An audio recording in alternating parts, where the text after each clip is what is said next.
ഇത് കണ്ണൂർ ജില്ലയുടെ വടക്ക്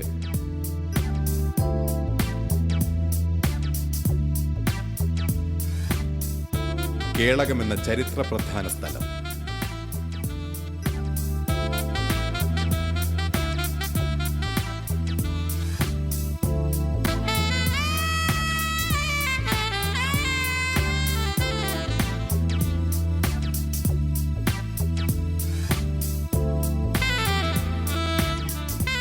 ചരിത്രം മറക്കാത്ത കുടിയേറ്റ യുദ്ധത്തിന്റെ പീഡനഭൂമി. ഫാദർ വടക്കൻ എന്ന ചരിത്ര പുരുഷന്റെ ത്യാഗോജ്ജലമായ പോരാട്ടത്തിന്റെ ചരിത്രം വാണരുളുന്ന നാട്.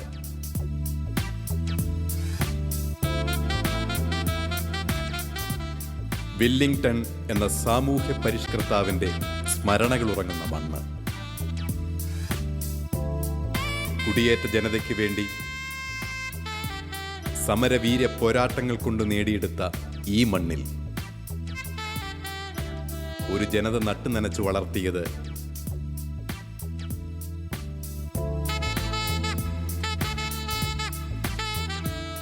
കാർഷിക ഉൽപ്പന്നങ്ങൾ മാത്രമായിരുന്നില്ല.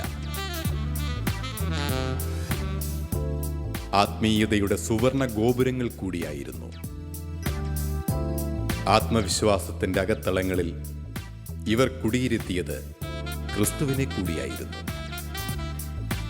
കാടിനു നടുവിൽ മനക്കരുത്തോടെ കുടിൽ കെട്ടി കുടിപ്പാർക്കുമ്പോൾ സ്വപ്നങ്ങൾ വിടരുന്നത് അവർ കണ്ടു. ഇട്ടെറിഞ്ഞോടിപ്പോന്നവരുടെ ഇല്ലായ്മകളിലേക്ക് ദുരന്തങ്ങൾ ഒരു മഹാവ്യാധിയായി പെയ്തിറങ്ങുമ്പോൾ മലകളിൽ നിന്നും മാമലകളിലേക്ക് അവർ പലായനം ചെയ്തു.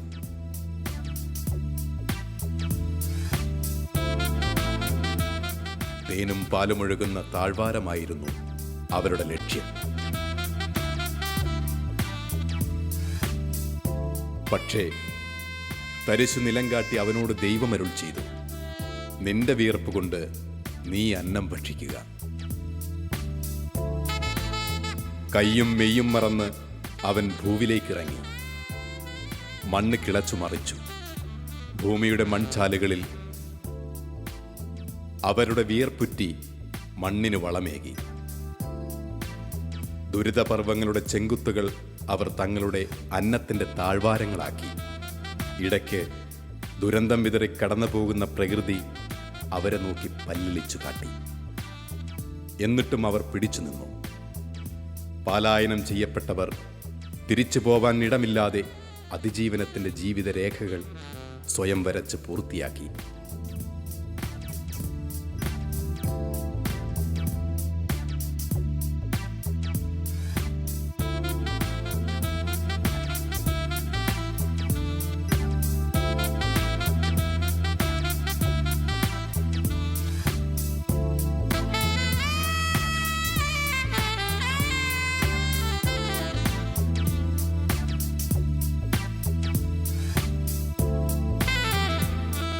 ഇവരുടെ ജീവിത പൂർത്തീകരണത്തിന്റെ മൂർത്തഭാവമായി ഇന്ന് ഈ ദേവാലയം നിലകൊള്ളുന്നു. ഇന്ന് ഈ നാടിന്റെ ദൈവീക പൂർത്തീകരണമായി കാവൽ മാലാഖമാരെ കാവൽ നിർത്തി ഈ നാടിന്റെ സർവ്വ ഐശ്വര്യമായി ഈ ദേവാലയം ഇവിടെ തലയുയർത്തി നിൽക്കുന്നു.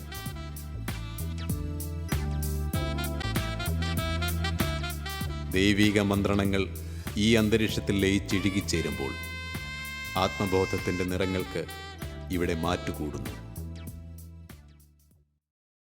മലബാറിലേക്ക് കുടിയേറിയ അധ്വാനശീലരായ കർഷകരുടെ പരിശ്രമത്തിൻ്റെയും പ്രാർത്ഥനയുടെയും കഠിനമായ നിതാന്തമായ ജാഗ്രതയുടെയും പരിണിതഫലമായി 2005 ഒക്ടോബറിൽ മാസത്തിൽ അഭിവന്ദ്യ മാർ ജോസ് പൊരുന്നേടം പിതാവ് കേളകം സെൻറ് ജോസഫ് ഇടവകയെ വെഞ്ചരിച്ച് ദൈവത്തിന് പ്രതിഷ്ഠിച്ചു. അന്യസ്ഥലത്ത് 1000 ദിവസത്തേക്കാൾ അങ്ങയുടെ അങ്കണത്തിൽ ഒരു ദിവസം കൂടുതൽ അഭികാമ്യമാണെന്ന് എന്നാണല്ലോ സങ്കീർത്തകൻ പറയുക. വളരെയധികം കുടുംബങ്ങൾ പാർക്കുന്ന ഈ ഇടവകയിൽ 170ഓളം കുടുംബങ്ങളായി 735 അംഗങ്ങളുമായി ആത്മീയമായും ഭൗതികമായും സന്തോഷത്തിലും സമാധാനത്തിലും ദൈവം കേളകം സെൻറ് ജോസഫ് ഇടവകയെ അനുഗ്രഹിച്ചുകൊണ്ടിരിക്കുന്നു. നിരവധി സംഘടനകൾ ഇന്ന് ഈ കേളകം സെൻറ് ജോസഫ് ഇടവകയിലുണ്ട്. മിഷൻ ലീഗ്, KCYM, മാതൃസംഘടന, യുവജന കൂട്ടായ്മ എന്നിങ്ങനെയുള്ള പലവിധ സംഘടനയിലൂടെ ഇന്ന് കേളകം സെൻറ് ജോസഫ് ഇടവക അഭിവൃദ്ധിയിൽ നിന്നും അഭിവൃദ്ധിയിലേക്ക് പോയിക്കൊണ്ടിരിക്കുന്നു. വളരെയധികം വ്യത്യസ്തമായ കഴിവുകളും ആത്മീയമായി വളരെയധികം അനുഗ്രഹങ്ങൾ സ്വീകരിച്ചവരുമാണ് കേളകം സെൻറ് ജോസഫ് ഇടവകയിലെ ദൈവജനം.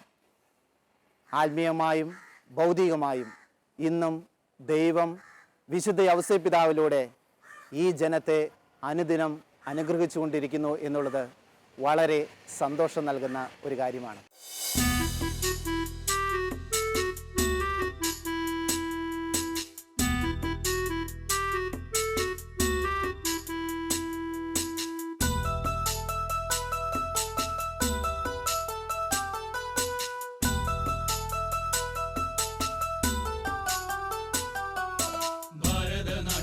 വിശ്വാസത്തിരി നാളം തെളിച്ചിടുവാൻ ഭാരമതേറ്റൊരു തോമാതാരൻ കപ്പലിലേറി വന്നു. ഭാരതനാട്ടിൽ വിശ്വാസത്തിരി നാളം തെളിച്ചിടുവാൻ ഭാരമതേറ്റൊരു തോമാതാരൻ കപ്പലിലേറി വന്നു. തമ്പുരാൻ കർത്താവിൻ തിരുവിലാവിലെ തിരുമുറിവുകളിൽ തൊട്ടു വിശ്വസിക്കാൻ ശാഠ്യം പിടിച്ചതി സ്നേഹത്താൽ മാത്രമല്ലോ. തമ്പുരാൻ കർത്താവിൻ തിരുവിലാവിലെ തിരുമുറിവുകളിൽ തൊട്ടു വിശ്വസിക്കാൻ ശാഠ്യം പിടിച്ചതി സ്നേഹത്താൽ മാത്രമല്ലോ.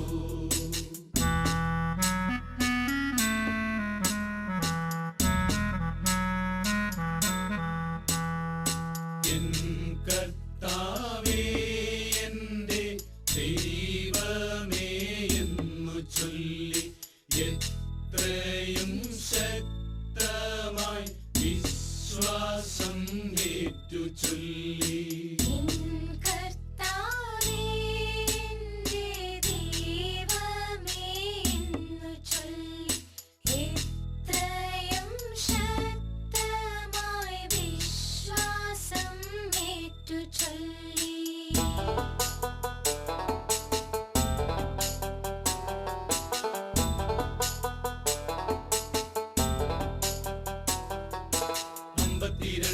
മാല്യങ്കരയിലെ കപ്പലിറങ്ങിയവൻ അന്നു ഭരിച്ചൊര ഗുണ്ടഫറാജന്റെ മിത്രമായി മാറിയല്ലോ. 52 മാല്യങ്കരയിലെ കപ്പലിറങ്ങിയവൻ അന്നു ഭരിച്ചൊര ഗുണ്ടഫറാജന്റെ മിത്രമായി മാറിയല്ലോ. മാർത്തോമ വന്നപ്പോ മലയാള നാട്ടില് മാലാക വന്ന പോലെ മാർഗെ വസിക്കുവാൻ സൗഖ്യം പ്രാപിക്കുവാൻ ആളുകളേറെ എത്തി. മാർത്തോമ വന്നപ്പോ മലയാള നാട്ടില് മാലാക വന്ന പോലെ മാർഗെ വസിക്കുവാൻ സൗഖ്യം പ്രാപിക്കുവാൻ ആളുകളേറെ എത്തി.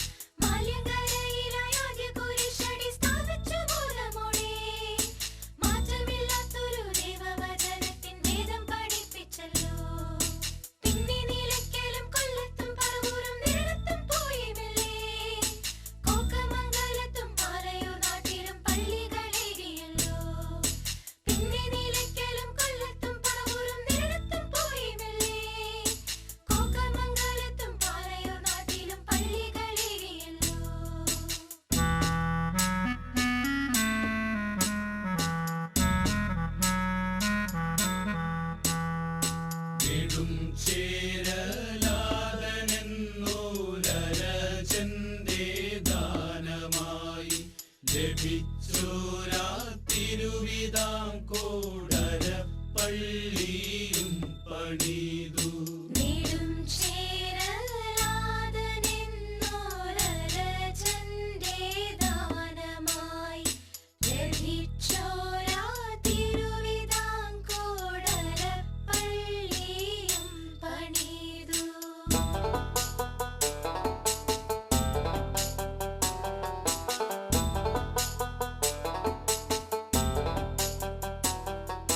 മലയാറ്റൂർ മലയിലും പ്രാർത്ഥനയ്ക്കായി താതൻ വന്നതിനടയാളമായി മലമേൽ തെളിഞ്ഞൊരു പൊന്നിൻ കുരിശത് കണ്ടു വണങ്ങിടുന്നേ.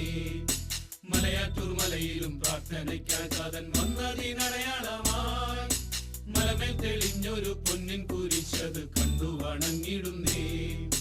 മൈലാപ്പൂർ നാട്ടിലെ ചിന്നമലയിൽ പ്രാർത്ഥിക്കും നേരമല്ലോ മാർഗം തടയുവാൻ അച്ചാരമേറ്റവർ കുന്തത്താൽ കുത്തി വീഴ്ത്തി. മൈലാപ്പൂർ നാട്ടിലെ ചിന്നമലയിൽ പ്രാർത്ഥിക്കും നേരമല്ലോ മാർഗം തടയുവാൻ അച്ചാരമേറ്റവർ കുന്തത്താൽ കുത്തി വീഴ്ത്തി.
വിശ്വാസം കാത്തിടാൻ സാക്ഷിയായി ചോര ചിന്തി മുത്തപ്പാനിൻ വഴിയെ വരും നീതാ നിന്റെ മക്കൾ.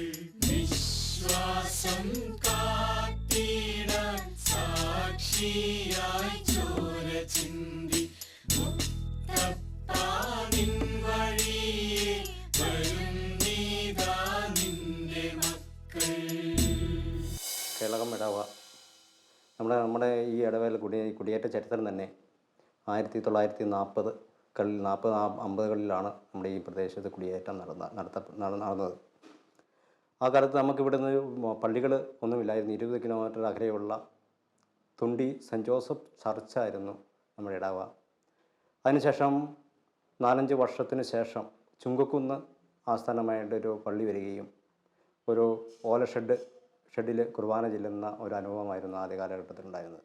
അതിനുശേഷം തലശ്ശേരി രൂപത നിലവിൽ വരികയും തലശ്ശേരി രൂപതയുടെ ആദ്യത്തെ പിതാവായിട്ട് സെബാസ്റ്റ്യൻ വള്ളോപ്പള്ളി അധികാരികൾക്കുകയും അങ്ങനെ നമ്മൾ ഒരു സ്വതന്ത്ര രൂപതയായി തീരുകയും തലശ്ശേരി രൂപത രൂപീകരിക്കുകയും ചെയ്തു. ആ പിതാവിൻ്റെ നേതൃത്വത്തിൽ മലബാറിൽ പല മുന്നേറ്റങ്ങൾ കർഷകർക്ക് നടത്താനായിട്ട് സാധിച്ചിട്ടുണ്ട്. കൊട്ടിയൂർ കുടിയേറ്റ ചരിത്രം തന്നെ പിതാവിൻ്റെ നേതൃത്വത്തിലാണ്. കൊട്ടിയൂർ കുടിയേർക്ക് സംഭവം നമുക്ക് ഞങ്ങളുടെ മലയോര മേഖലയിലെ കുടിയേറ്റ കർഷകരെ ബാധിക്കുന്ന ഒരു വിഷയമായിരുന്നു. അതിന് നേതൃത്വങ്ങൾ നൽകിയും അത് കൊട്ടിയൂർ കുടിയേറ്റ നിർത്തലാക്കുവാനായിട്ട് മുഖ്യ സൂത്രധാരകൻ തന്നെ നമ്മുടെ ബിഷപ്പായിരുന്നു. കൊട്ടിയൂർ പ്രദേശം മൊത്തമായിട്ട് കൊട്ടിയൂർ ദേവസ്വത്തിൻ്റെ വകയായിരുന്നു എന്നുള്ളൊരു നിഗമനം അന്നത്തെ കാലത്തുണ്ടായി. അങ്ങനെ കൊട്ടിയൂർ ദേവസ്വം കൊട്ടിയൂർ പ്രദേശം മുഴുവൻ ഉള്ള ജനങ്ങളെ മുഴുവൻ ഒഴിവാക്കിക്കൊണ്ട് ദേവസ്വത്തിൻ്റെ ഭൂമിയായിട്ട് ഇത് മുഴുവൻ ഏറ്റെടുക്കാനായിട്ട് കൊട്ടിയൂർ ദേവസ്വം കൊണ്ട് തീരുമാനമെടുക്കുകയാണ്. അതിൻ്റെ ശേഷമാണ് അങ്ങനെ ഒരു തീരുമാനം വന്നപ്പോഴാണ് കൊട്ടിയൂർ ജനത നമ്മുടെ ഇവിടെയുള്ള കുടിയേറ്റക്കാർക്ക് നമുക്ക് സ്വതന്ത്രമായിട്ട് കൊട്ടിയൂർ നമ്മൾ നേരത്തെ കുടിയേറിയ ജനങ്ങളാണെന്നും നമുക്കിവിടെ താമസിക്കാനുള്ളൊരു മാർഗം കാണിച്ചു തരണമെന്ന് നമ്മൾ ആവശ്യപ്പെടുകയും അങ്ങനെ തലശ്ശേരി പിതാവ് വള്ളോപ്പള്ളി പിതാവിൻ്റെ നേതൃത്വത്തിൽ അന്നത്തെ കാലത്ത് നമുക്കതിന് വേണ്ടുന്നതായ മാർഗനിർദ്ദേശങ്ങളും എല്ലാവിധ സംവിധാനങ്ങളും ചെയ്തു തന്നു. അതുകൂടാതെ നമുക്ക് അതിന് നേതൃത്വം നൽകിയത് ഫാദർ വടക്കനായിരുന്നു. ഫാദർ വടക്കൻ്റെ നേതൃത്വത്തിൽ മുറകൾ നടക്കുകയും അതുപോലെ തന്നെ നമ്മുടെ കുടിയേറ്റ കർഷകർ തിരുവനന്തപുരത്ത് സെക്രട്ടേറിയറ്റിന് മുമ്പിൽ തൊപ്പിപ്പാള ധരിച്ചുകൊണ്ട് ഭീകരമായൊരു സമരം നടത്തുകയും ചെയ്തു. ഇത് നമ്മൾ കണ്ടുപോലെ നടന്നാണ് പോയത്. ആ ചരിത്രത്തിലൊക്കെ ഓർക്കുന്നുണ്ട്. തൊപ്പിപ്പാള ധരിച്ച് ഇവിടെ നിന്ന് കർഷകർ നടന്ന് തിരുവനന്തപുരത്തെത്തി അവിടെ പോയി അന്നത്തെ ഗവർണർക്ക് നിവേദനം സമർപ്പിച്ച് അങ്ങനെ ഒരു കാലഘട്ടമുണ്ട്. ആ കാലഘട്ടത്തിലാണ് ഫാദർ വടക്കൻ കേരളത്തിൽ നിരാഹാര സത്യാഗ്രഹം കിടന്നത്.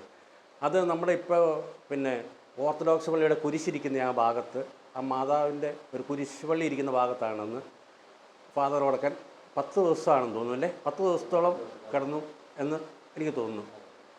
അതിൽ വടക്കനച്ചനെ സപ്പോർട്ട് ചെയ്തുകൊണ്ട് രാഷ്ട്രീയ സാമൂഹിക മേഖലയിൽ എല്ലാ രംഗത്തുള്ള ആൾക്കാർ രംഗത്ത് വരികയും ചുങ്കക്കുന്ന് ഇടവക വിഭജിക്കുകയും അതുതന്നെ കണിച്ചാർ കേന്ദ്രീകരിച്ചുകൊണ്ട് പുതിയൊരു ഇടവക സ്ഥാപിക്കുകയും ചെയ്തു. അപ്പോൾ നമുക്ക് പള്ളികളിൽ പെരുകുന്ന ഒരു അന്തരീക്ഷത്തിലേക്ക് കടന്നു വരാനായിട്ട് സാധിച്ചു.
കരുണയായി കടലിലും കണ്ടു, വചനമായി തിരയിലും കണ്ടു, നാഥാ നിന്നെ ഞാൻ കണ്ടു.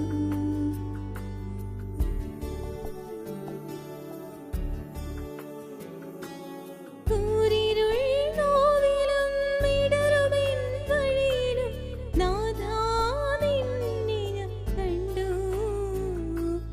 ഈശോനാഥാ നിന്നെ കണ്ടു.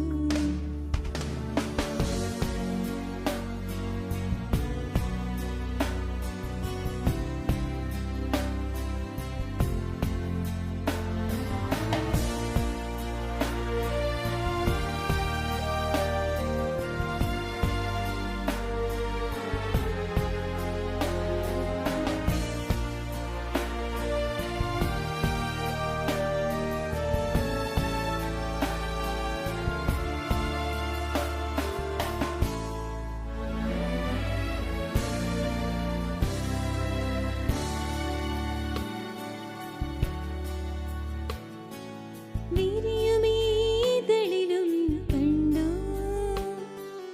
എരിയുമീ തിരയിലും കണ്ടു,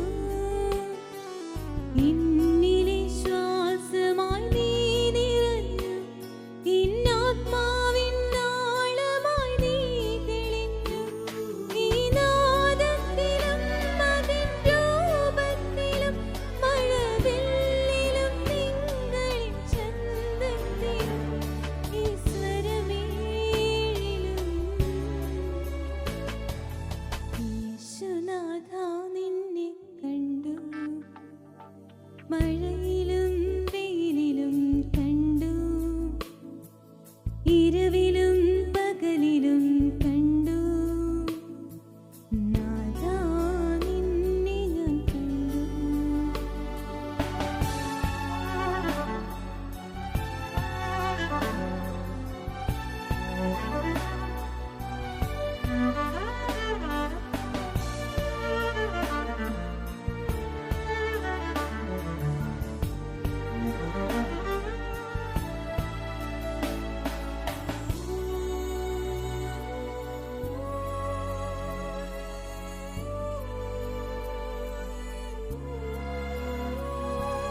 ചുമരിതിൻ ചുമരിലും കണ്ടു, മുറിവിതിൻ അറിവിലും കണ്ടു,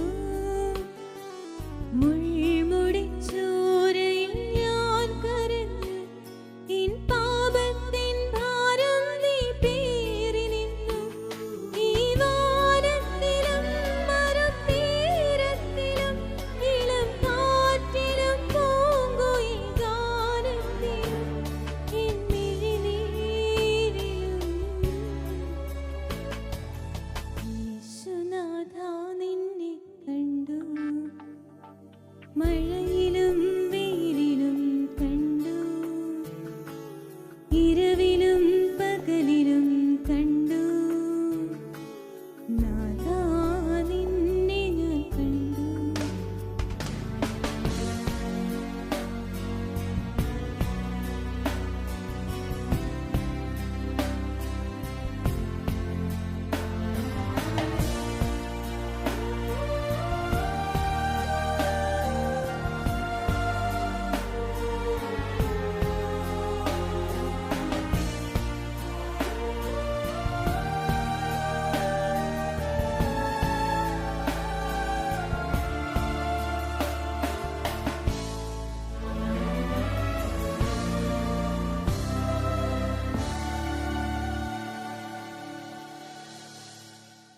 കേളകം സെൻറ് ജോസഫ്സ് ഇടവകയിൽ 1988 മതബോധന പ്രവർത്തനങ്ങൾക്ക് തുടക്കം കുറിക്കുന്നത്.